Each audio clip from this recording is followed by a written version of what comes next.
Good morning children.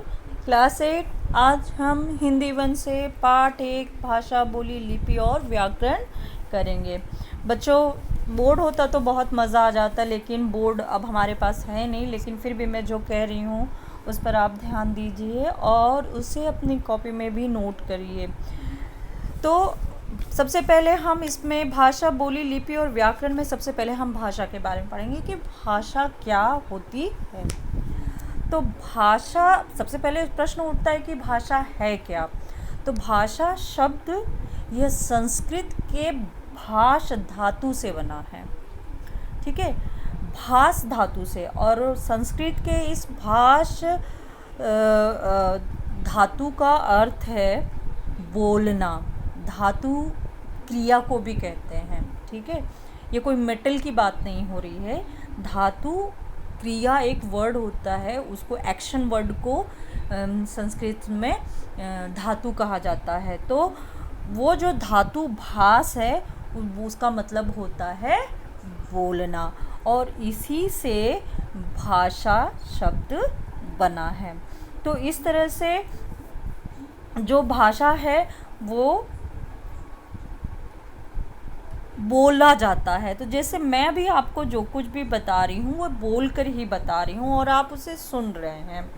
तो भाषा वास्तव में है क्या, उसकी वास्तविकता क्या है। तो वास्तविक रूप में देखें तो भाषा मुख से निकलने वाली ध्वनियों का समूह है। ठीक है, जो शब्दों वाक्यों के समूह के रूप में मुख से बाहर आती है। और ये जो समूह हैं इनमें वो हमारे समूह में क्या है, हम क्या बोल रहे हैं। दरअसल हम अपने विचार बोल रहे हैं। हमारे मन में जो विचार आ रहा है, हमारे मनों में जो भाव आ रहा है, उसी को ही हम बोलकर आगे बढ़ा रहे हैं। तो हम कह सकते हैं कि जो भाषा है वो एक ऐसा माध्यम है जो हमारे भावों की अभिव्यक्ति करता है। ओके, तो प्रत्येक प्राणी मात्र जो है, जो जितने जीव हैं वो सभी भाषा का प्रयोग करते हैं। उन सब की अपनी भाषा होती है, उनकी सबकी। तो भाषा जो है वो ध्वनि भी है, जैसे हम जो बोल रहे हैं वो ध्वनि है और ध्वनियों का समूह है। इसी तरह से जो जानवर होते हैं वो शारीरिक क्रियाकलाप के द्वारा अपने भाषा, अपनी बात को अपने जो दूसरे उनके उसी के जीव हैं जो उनको प्रदर्शित करता है। तो जो हम डिस्कवरी वगैरह में देखते हैं कि उनकी भाषा की वो बताते हैं कि अभी ये करेगा, वो जीव ऐसा करेगा। सांप अगर कुंडली मार कर चुपचाप बैठा है तो दैट मीन्स वो शिकार के लिए बैठा है। तो ये उनके जो वो कुंडली मार के बैठा है तो ये उसके चरित्र की व्याख्या करता है कि वो कैसा है। तो वो उसका वो हाव भाव हो गया है। जैसे कि कुत्ता जो होता है, अगर हम उसे एक बार कुछ खाने के लिए दे दें या उसे पुचकार दें तो वह हमारे पीछे पीछे दुम हिलाता हुआ घूमता है। तो वो जो अपनी पूंछ जो हिला रहा है, वो जो क्रिया है वो उसके प्रेम को प्रदर्शित करती है कि वो हमसे लगाव रखता है, प्रेम रखता है। इस तरह से अपनी शारीरिक क्रियाकलापों से अपने भावों के द्वारा वे संकेत करते हैं। जैसे बंदर होते हैं, अगर उन्हें कभी कुछ खतरा महसूस होता है तो वे एक अलग तरह की आवाज़ निकालते हैं। जंगलों में जो वो रहते हैं तो अलग तरह की आवाज़ निकालते हैं, जिससे कि सारे जो बाकी बच्चे बंदर हैं वो सब अलर्ट हो जाते हैं, कि सतर्क हो जाते हैं कि ये आवाज़ जो है किसी खतरे की। तो ये भी भाषा ही हुई, जो कि उन्हीं का समुदाय इस चीज़ को समझता है। अब गाय है तो वो रंभाती है, तो रंभाती है तो अपने बछड़े के लिए वो रंभा रही है, बोल रही है।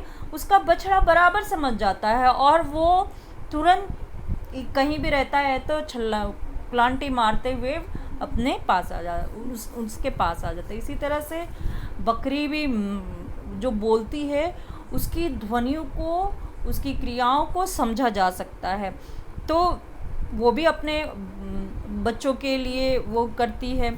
तो हम इस तरह से समझ सकते हैं कि जो उनकी ध्वनि है, जो उनकी क्रियाकलाप है, जो उनके हाव भाव हैं, अलग अलग जीवों के अलग अलग हैं, तो वो अपनी भाषा उसको समझाते। तो इस तरह से हर एक का एक भाषा का एक स्वरूप है। मनुष्य ऐसा है जो अपने भावों को बोलकर व्यक्त करता है, वो अपने भावों को, विचारों को, उसको अभिव्यक्ति करने की उसमें अभिव्यक्ति करने की क्षमता है, जिससे वो बोल सकता है। तो इस तरह से हम कह सकते हैं कि भाषा एक ऐसा माध्यम है जिसके द्वारा लोग, मनुष्य जो है, अपने भावों, विचारों को परस्पर एक दूसरे को आदान प्रदान करता है। तो आदान प्रदान करने वाले की जब हम बोलते हैं तो सुनने वाला उसे सुनकर समझता है, ठीक है। बोलने वाला बोलता है और सुनने वाला उसे सुनकर समझता है। एक उदाहरण मैं आपको देती हूँ कि जैसे कि हम पैसा लेके जाते हैं और हमने पैसे से एक चॉकलेट खरीदी, तो मैंने पैसा दिया है इसलिए उसने मुझे चॉकलेट दी, ठीक है। उसने मुझे चॉकलेट इसलिए दी क्योंकि मैंने उसे पैसा दिया है। तो दोनों ही क्रियाओं में क्या हुआ, रुपया माध्यम हुआ, ठीक है। पैसा वो माध्यम हुआ जो लेन देन की क्रिया को पूरा करता है। इस तरह से निष्कर्ष निकलता है कि भाषा जो है विचारों के आदान प्रदान, लेन देन की क्रिया है, ठीक है। तो इस तरह से ये लेन देन की क्रिया होती है। हम प्रत्येक जीव जंतु जो हैं अपने प्रेम को व्यक्त करते हैं, चाहे वो सांप है, बिल्ली है, शेर है, चीता है, बंदर है, चिड़िया है, कौवा है, कबूतर है, तोता है। हर एक की अपनी ध्वनि है, शारीरिक क्रियाएं हैं, उनके हाव भाव हैं, जिससे कि वो कर सकते हैं, और मनुष्य जो है वो को करता है। तो इस तरह से ये हो गया भाषा। अब भाषा का स्वरूप ये हो गया है, बुक में दिया है, मैं पढ़ रही हूँ, मैंने ये एक्सप्लेन कर दिया है, बुक का मैं पढ़ रही हूँ। वह माध्यम या साधन जिसके द्वारा मनुष्य अपने भावों और विचारों का आदान प्रदान करता है, उसे भाषा कहते हैं ना। आदान प्रदान यानी लेना देना करता है। जैसे मैंने आपको बताया कि पैसे देकर हम चीज़ लेते हैं और दुकानदार चीज़ देता है क्योंकि हम उसे क्या दे रहे हैं, पैसा दे रहे हैं। तो इसका मतलब माध्यम क्या है चीज़ लेने देने का, रुपया है, पैसा है। इसी तरह से अपने विचारों को लेने देने का यानी दूसरे को बताने का और दूसरे से सुनने का माध्यम भाषा है। तो दिए गए चित्र में दो छात्र आपस में बातें करते हुए दिखाए गए हैं और वे क्या कर रहे हैं, हंस रहे हैं। तो इस तरह की ये भाषा क्या हो गई, मौखिक हुई। तो भाषा जो है उसके दो रूप हैं। वैसे तो उसके आजकल कई तरह की भाषाएं हो गई हैं, सांकेतिक भाषा भी हो गई है, संकेत होते हैं उसमें। तो वैसे हम जो लिटरेली इसमें देख रहे हैं कि भाषा के दो रूप हैं, एक है मौखिक और दूसरा है लिखित। मौखिक भाषा वो होती है जो हम मैं मुख से बोल रहे हैं और सामने वाला उसे सुनकर समझता है। और लिखित भाषा वो होती है कि जिसमें सामने वाला क्या करता, अब कि उसमें क्या होता है कि भाषा को लिखा जाता है और उसे दूसरा व्यक्ति पढ़कर समझता है। तो इस तरह से भाषा के ये दो रूप हो गए हैं कि एक मौखिक भाषा है जिसमें कि बोला जाता है और दूसरी है लिखित भाषा हो गई है। और भाषा की जो एक अच्छी सी परिभाषा के रूप में अगर मैं आपको बताऊं कि इसमें क्या होते हैं, तो जो भाषा है वो मुंह से उच्चारित होने वाली या बोली जाने वाली शब्दों और वाक्यांशों का एक क्या है, समूह या गुच्छा है जिनका कोई अर्थ होता है, ठीक है। एक परिभाषा ये हो गई। दूसरी परिभाषा मैं आपको इसकी बता रही हूँ कि भाषा मूलतः ध्वनि संकेतों की एक व्यवस्था है। यह मानव मुंह से निकली अभिव्यक्ति है, विचारों के आदान प्रदान का सामाजिक साधन है।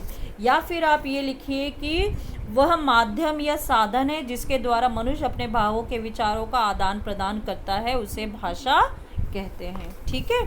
तो ये हो गया। और लिखित, उसके दो भाषा के दो प्रकार हो गए, मौखिक और लिखित प्रकार हो गया, मौखिक प्रकार। और इस तरह से कि मौखिक में बोला जाता है और सामने वाला सुनकर समझता है, लिखित में बताने वाला लिखकर व्यक्त करता है और दूसरा व्यक्ति उससे पढ़कर सुनता है। तो इस तरह से भाषा के ये 4 कौशल हो गए हैं। 4 कौशल, कौशल यानी स्किल होता है। तो भाषा के 4 कौशल क्या हैं? बोलना, सुनना, पढ़ना और लिखना। ये चारों में हमें स्किल मिलनी बहुत ज़रूरी है कि ये चारों स्किल हमारे लिए बहुत महत्वपूर्ण है। ठीक है, तो बोलना, सुनना, पढ़ना और लिखना, ये दोनों इसमें होते हैं। तो जो इनमें इन्हीं चारों क्रियाओं के इन्हीं चारों कौशलों के द्वारा ही भाषा की पूर्णता होती है। ठीक है, बोलकर और लिखकर अपने भाव व्यक्त करना तथा सुनकर और पढ़कर दूसरे के भाव ग्रहण करना ही वास्तव में भाषा है। ये हम सब जानते हैं। कई बार अपनी बात समझाने के लिए हमें संकेतों का भी हम प्रयोग करते हैं। जैसे हम रेड लाइट देखते हैं, या हम जो